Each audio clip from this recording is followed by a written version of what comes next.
Good afternoon, everyone. This Wednesday afternoon, happy Hanukkah. Hope you're doing well so far today.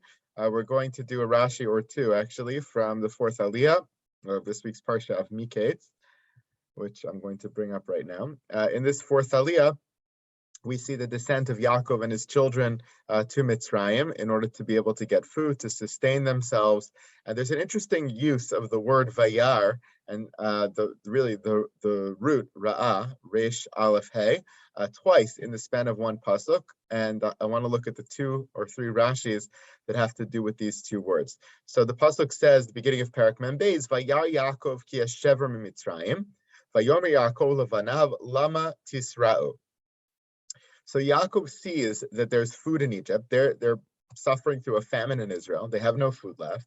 He sees that there's shever, there's food in Mitzrayim. That's first half of the pasuk.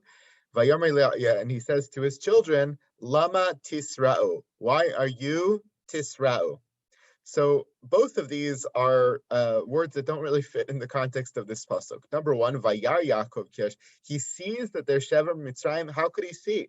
He's in Canaan. How could he see that there was food in Egypt? He might have heard. He might have heard through the grapevine, through merchants, through travelers. He might have assumed, right? Because Mitzrayim was a very powerful country. There's all kinds of ways he could have known, but sight would not be one of them. So what does the pasuk mean in Vayar? That he saw that there was shever Mitzrayim. Secondly, in the second half of the pasuk, when Yaakov says to his children, Lama tisra'u, I don't really know what he's saying to them over here, right? In some way, based on the context, we realize that what he's trying to convey is why are you hesitating to go? Why don't you go, right? But it doesn't seem to fit into the word tisra'u. Ra'ah could either be from the root, again, ra'ah, resh aleph hey, to see. And in this case, tisra'u would be hitpa'el, would be reflexive in some way. Why are you seeing yourselves? Or why are you not seeing yourselves? Which I don't really know what that means here. Or it could have to do with yira, right? Yud resh aleph, to fear, which is obviously related to ra'ah. Those two words are intertwined. We see that in the case, certainly, of the Akedah. Eyesh yiras Hashem. Avram is Yirei Hashem. The makom is Asher Yireh, and all of these things. The ra'ah, yira paradigm over there. So it could be yira, it could be ra'ah. If it's yira, I understand now a little bit better what it might mean. Yaakov is saying to his children, why are you afraid? But in that case, why is it reflexive? Why are you putting fear on yourself, right? That also doesn't make sense. So no matter which way you slice it, tisra'u doesn't really fit over here either. So let's go one by one. First one, Vayar Yaakov ki yashever Mitzrayim. Rashi says, Vayar Yaakov ki yashever umehechan ra. Where did he see from? Halo lo ra ela shama. He didn't see, he heard. Hine shamati, right? As it says in the very next pasuk. Vayomer, hine shamati ki yashever b'Mitzrayim. That's the correct phraseology. Over here, Vayar Yaakov ki yashever b'Mitzrayim seems totally redundant and incorrect. Mahu Vayar, what does it mean he saw? Ra'ab aspaklaria shel kodesh yesh lo sever od b'Mitzrayim. Lo hayta nevua mamish lo dia b'firish shezeh Yosef. He sees through nevuah that there is shever, which not only means sustenance, but it means a life for himself in Mitzrayim. That's why it's not redundant, because it's not really about the food. That's the next pasuk. And that's why it's Vayar instead of Shama, because he saw in a semi-prophetic way that there was shever, there was a future for him, there was life for him, there was old age for him, there was consolation, there was all these things for him in Mitzrayim. So that explains this piece of the pasuk. It's not Vayar in the traditional sense, but Vayar ba'aspa klaria. He saw in a form of dream, in a form of clarity, in a form of semi-prophecy, that there was something waiting for him in Mitzrayim. Okay. Lama tisra'u. So what is he really conveying to his children over there? Lama tisra'u. Rashi gives a number of different interpretations over here. Lama tisra'u. Al tir'u atzmechem b'fnei b'nei Yishmael u'b'nei Esav ki'ilu atem seveim. So going with the reflexive nature of this verb, sticking with the fact that it's the root ra'ah, to see, means why are you seeing yourselves, or really why are you making yourselves seen? Why do you make yourselves look like you're seveim, you're full?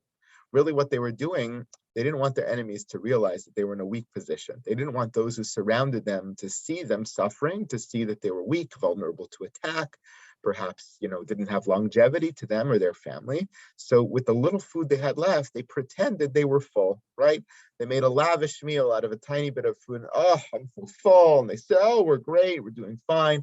They pretended that they weren't hungry. So he's saying to them here, Lama Tisro, why do you continue to pretend that you're full? Let's just go and get more food and actually be full.